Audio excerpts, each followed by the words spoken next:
점심 식사 하셨나요? 오늘 먹은 점심 한 끼, 그 안에 담긴 구구절절한 역사까지 맛보고 가시죠. 흥미진진한 음식 역사 한 끼실록 이용재 음식 평론가와 함께합니다. 안녕하세요. 네, 안녕하세요. 음식평론가 이용재입니다. 반갑습니다. 네, 한 끼실록 코너로 새해부터 함께하게 됐는데요. 네. 근데 평론가님 건축학을 전공하셨다면서요? 네, 건축을 전공했습니다. 아니 근데 어떤 계기로 음식 평론을 하게 되셨어요? 사실 제가 어렸을 때부터 음식에 정말 관심이 많았거든요. 게다가 이제 부모님이 맞벌이를 하셔가지고 네. 어릴 때부터 음식을 직접 해먹기도 했습니다. 게다가 이제 그 자취를 대학 시절부터 자취를 오래 해왔고요. 그러다가 이제 미국으로 이제 대학원 유학을 갔어요. 이제 전공인 건축으로요. 네. 그리고서 이제 취업하면서 해서 살다가 이제 취미로 글쓰기와 요리를 좀 했습니다. 그러다가 이제 사실 2008년, 9년 이때 그 리먼 브라더스 사태. 네. 네, 그 이제 그러면서 이제 회사에서 대량 정리해고가 벌어졌는데요. 네. 딱 그 순간에 제가 그 통보를 받고 이제 그냥 직장 생활을 그만하고 한번 이 취미인 글쓰기를 직업으로 삼아 볼까. 네. 정말 충동적으로 내린 결정으로 올해가 16년 차입니다. 와. 그럼 직장 생활 할 때도 음식에 관심이 많으셨어요? 근데 사실 훨씬 전부터 음식에 정말 관심이 많았습니다. 그러니까 저희 어머니가 사놓으신 요리책을 막 초등학교 때부터 그냥 읽었어요. 막 정말 그냥 음식도 못하면서 읽었고요. 또 할머니가 음식을 잘하셔서 정말 이제 먹기 힘든 많은 한식들을 어렸을 때부터 많이 먹었습니다. 네. 게다가 뭐 이제 자취 말씀드린 것처럼 오래 해서 뭐 이제 김치도 담가 먹고 제가 또 나름 제과 제빵도 한 20년 정도 해서 뭐 빵이나 과자 같은 것도 다 구워 먹을 수 있습니다. 그러니까 음식 평론가는 어떤 음식을 좋아하는지 또 문득 편식은 없으신지 궁금해지네요. 근데 직업인으로서 사실 뭘 딱히 좋아한다. 또 더 싫어한다 말하기는 좀 그렇고요. 다만 이제 생활인으로서는 만두를 정말 좋아합니다. 그래서 제가 항상 만두는 사랑이다 이렇게 네. 얘기를 하고 다니고요. 정말 상식적인 차원에서는 편식은 하지 않습니다만 다만 이제 고래고기나 아보카도처럼 뭐 생태계랄지 뭐 이런 어떤 노동력의 착취랄지 이러한 문제들이 있는 식재료들은 요즘 먹지 않으려 하고 있습니다. 그럼 평론가님은 어떤 음식이 맛있는 음식이라고 생각하세요?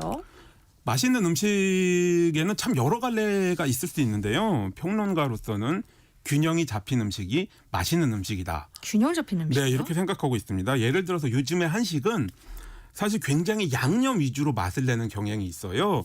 그래서 단맛과 매운맛이 굉장히 이렇게 강하고 그런데 먹어보면 막상 소금 간이 강하지 않다거나 그러니까 소금 간이 안 맞는다거나 이러한 부족함을 느끼는 경우가 많습니다. 이제 그래서 제가 대표적인 예를 들자면 뭐 요즘 정말 인기가 많은 평양냉면 네. 이런 것도 먹어보면 육수 국물은 좀 짭짤하지만 면에는 간이 안 돼 있는 경우가 많거든요. 그래서 이제 먹으면 균형이 잘 안 맞습니다. 근데 이러한 것들이 과연 개선이 될까? 그거는 제가 잘 모르겠어요.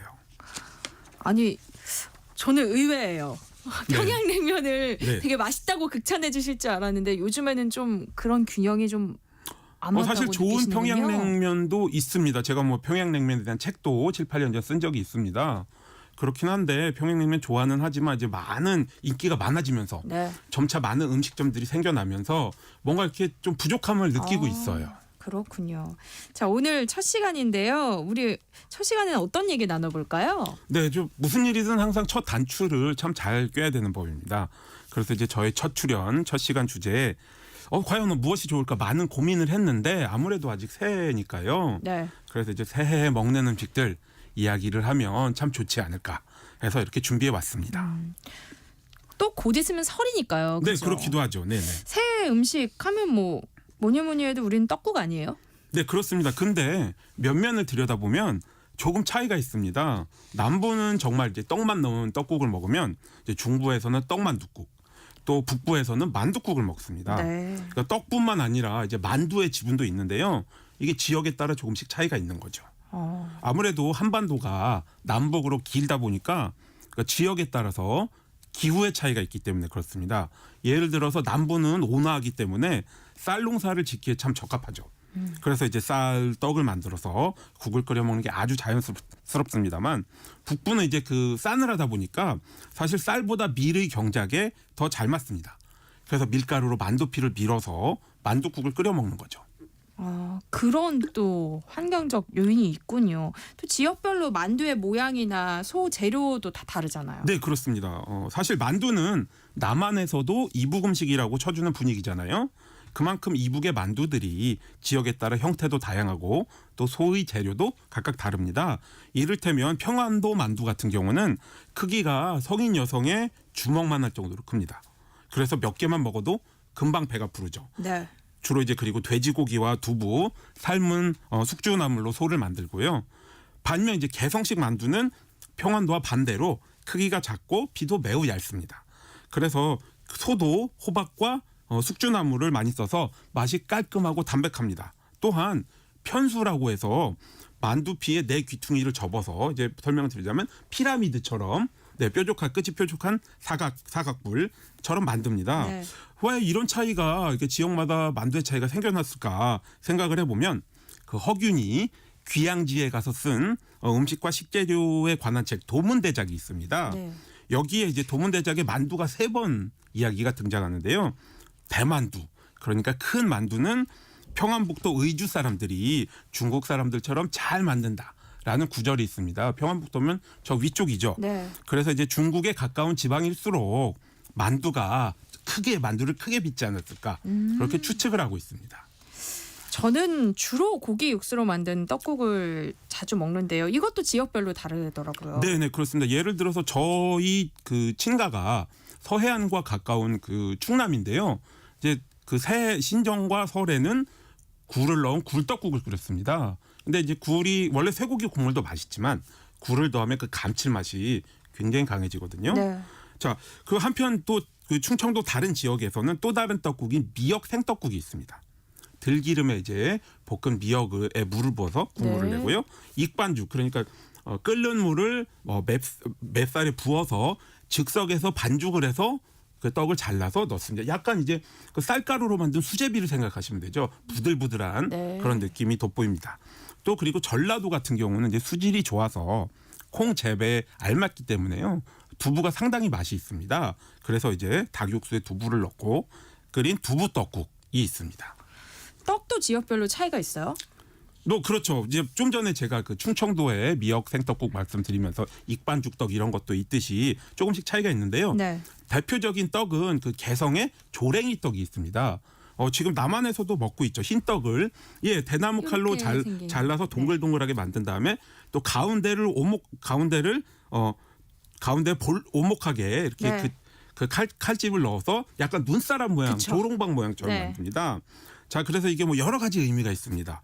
누에고치의 실처럼 한 해의 일이 슬슬 잘 풀리라는 그런 기원의 의미가 있고요. 또 한편으로는 이제 그 아이들의 설빔이나 주머니끈에 다는 그 조롱박이 액마기를 한다고 그래서 모양이 비슷한 조랭이 떡국을 끓여서 새의 액마기를 한다. 그런 의미도 있습니다. 이렇게 들으니까 참 우리나라 떡국이 다양하다는 생각이 드는데요.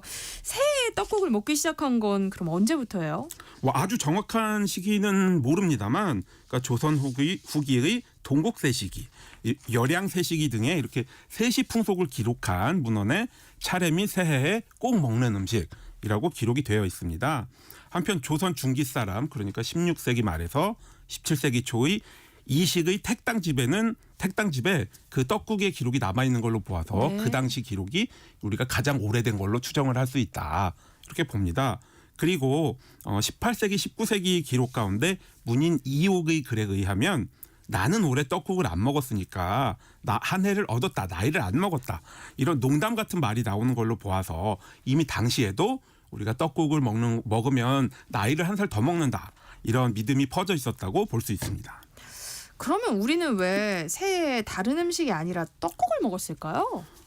최남선의 책 조선상식에 의하면 그러니까 떡국을 먹는 전통이 매우 오래되었는데요.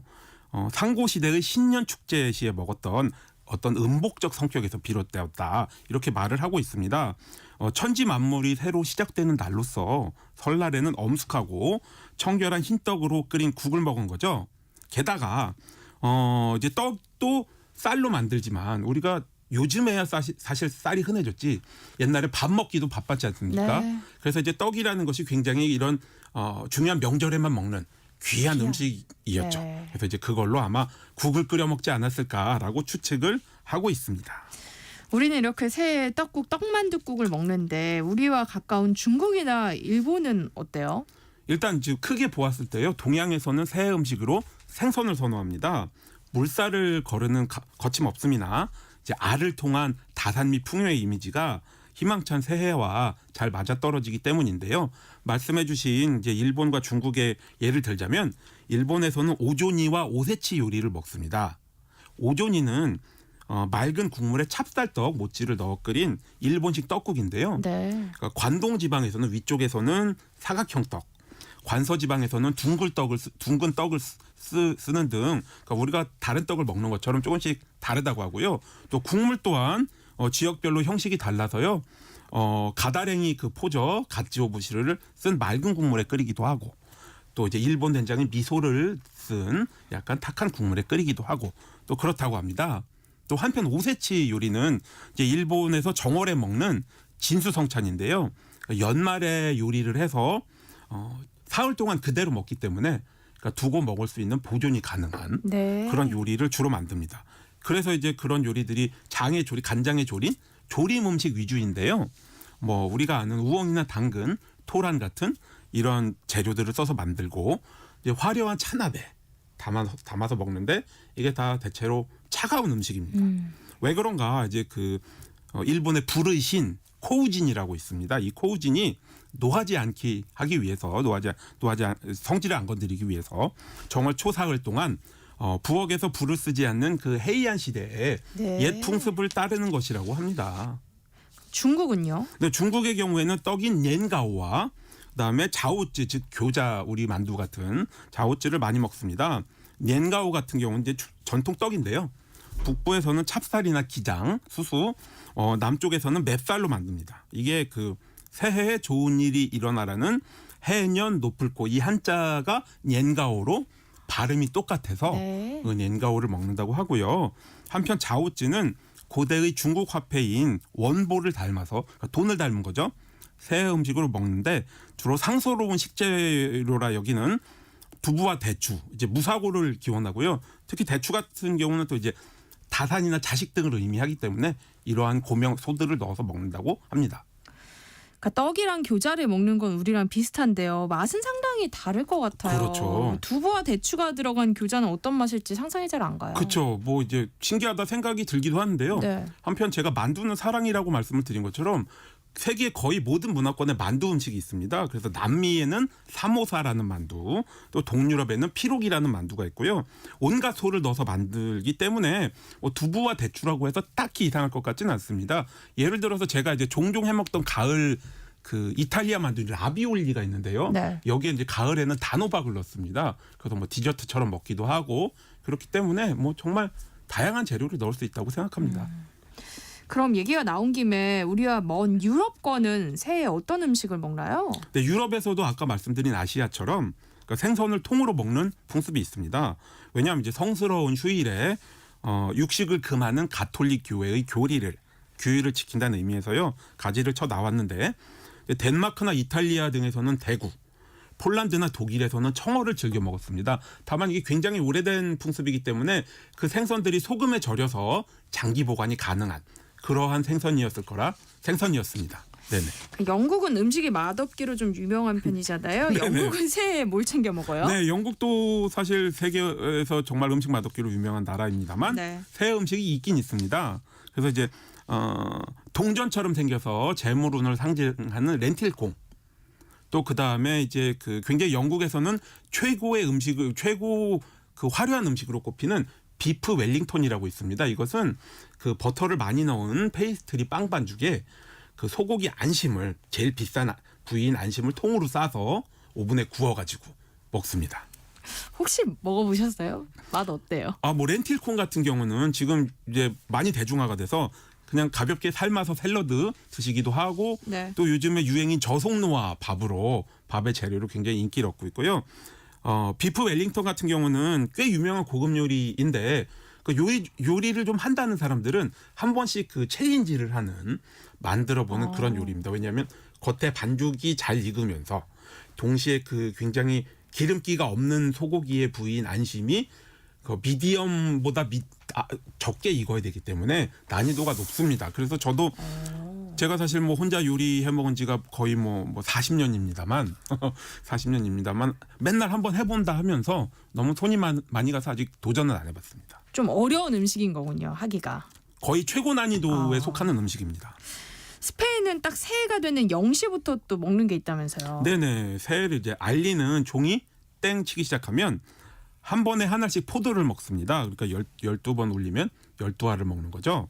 자, 이것은 1909년 포도가 유명한 알리칸테 지방에서 남는 포도를 처리하기 위해서 비롯된 풍습이라고 합니다.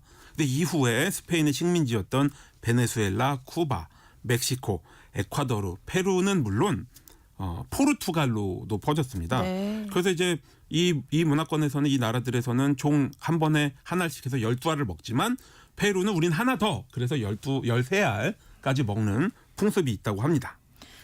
새해를 기념하면서 음식을 먹는 게 아니라 네. 음식을 바닥에 던지는 나라도 있다면서요. 네네. 석류의 경우 이게 약간 돈주머니를 담기도 하고 생긴 게 안에 이제 붉은 알들이 들어있기 때문에 다산과 풍요를 상징해서 새해 음식으로 많은 사랑을 받습니다. 근데 그리스에서는 그 알이 널리 퍼지도록 바닥에 던진다. 예, 그런 풍습이 그래서 새해를 축하한다고 합니다. 청소하시는 분들이 싫어하실 것 같은데. 그렇습니다.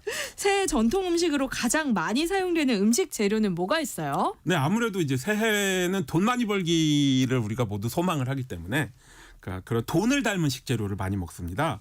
그래서 종이돈을 닮은 케일 같은 짙은 색의 잎채소, 또 앞서 말씀드린 동전을 닮은 렌틸콩이나 또 동부콩 이러한 콩류를 많이 먹습니다. 생각보다 육류가 없어요. 과거에는 육류가 좀 귀해서 그랬던 걸까요? 아무래도 좀 전에 말씀을 드린 것처럼 이제 가톨릭 교회에서 성스러운 휴일에 육식을 금하는 경향 때문에 이제 그런 것으로 보이는데요. 그래도 다산과 풍요를 상징하는 돼지는 새 음식의 단골 식재료입니다. 그래서 쿠바나 스페인, 헝가리 등에서는 애절하고요. 그러니까 암돼지의 젖만 먹여 키운 그 아주 작은 그 새끼 돼지를 통으로 구워서 먹습니다. 한편 또 스웨덴 등지에서는 돼지족을 요리해서 먹는데요. 이것은 이제 돼지 다리가 짧지만 땅을 이렇게 발을 딱 대고 이게 그 단단히 디디고 앞으로 이제 나아가기 때문에 전진을 상징하는 겁니다. 네. 그래서 이제 그 앞으로 나아가자 새해에는 그런 의미에서 돼지족을 먹는다고 합니다. 우리 오늘 다른 나라는 또 새해 어떤 음식을 먹는지까지 얘기 나눠봤는데요. 새해 먹으면 안 되는 뭐 금기 음식 같은 것도 혹시 있어요? 네, 아무래도 이제 즐겨 먹는 음식이 있으면 그 의미들을 뒤집으면 우리가 안 먹는 게 좋다 여기는 음식들도 있습니다. 예를 들어서 이제 바닷가재 같은 경우는 이제 요즘에 고급 식재료이지만요, 네, 네. 귀하죠. 뒷걸음질을 치기 때문에 이게 후퇴를 의미해서 안 먹는 경향이 있고요. 그다음에 네. 비슷한 의미로 닭도 날아가 버린다 그래서 이제 운이 날아가 버린다. 그래서 이제 새해 우리 생각해 보면 뭐 이제 치킨 때문에 많이 먹긴 합니다. 아무래도 네. 전통적으로는 닭 음식이 없죠. 네네. 그런 의미들을 다 생각해서 먹는군요. 개인적으로 궁금한데요. 평론가님은 그럼 새해에 어떤 음식 드셨나요? 뭐 아무래도 한국인이니까 한국 사람 떡국을 먹어야죠. 근데 이제 뭐 약간 건강, 특히 이제 혈당을 좀 고려해서요. 현미 떡국을 먹었습니다.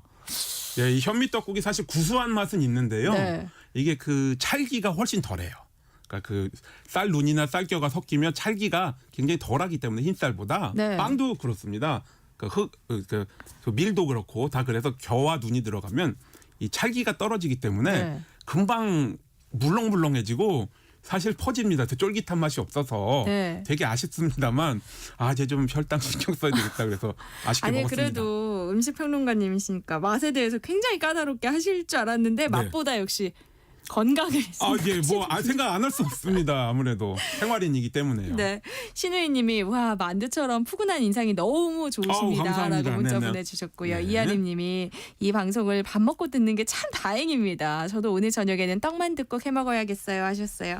자, 오늘 첫 시간 한 끼실록 여기서 마무리하겠습니다. 이용재 음식평론가와 함께했습니다. 고맙습니다. 네, 감사합니다. 네, 세상의 모든 정보 여기서 인사드릴게요. 끝으로 아바의 해피